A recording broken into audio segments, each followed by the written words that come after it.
sıra sıra dağlar, dağların eteğinde yemyeşil güzel bağlar. Bakmayın güldüğüme, can gizli gizli ağlar. Bakmayın güldüğüme, can gizli gizli ağlar.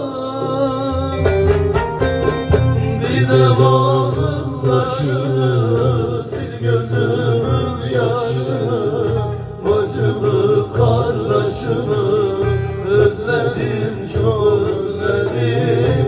Gök meydanın düzünü, sevgilerin özünü, anamın gül yüzünü özledim, çok özledim.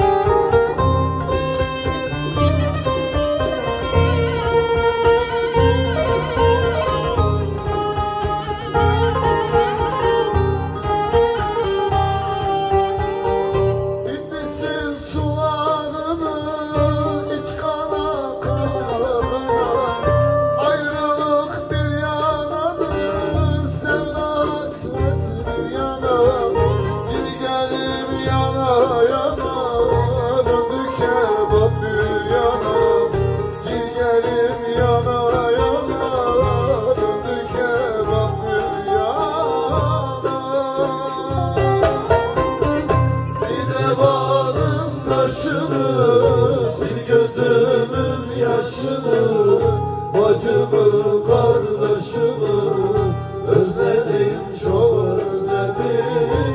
Gök meydanın düzünü, sevgilerin özünü, anamın gül yüzünü özledim, çok özledim. Gök meydanın düzünü, sevgilerin özünü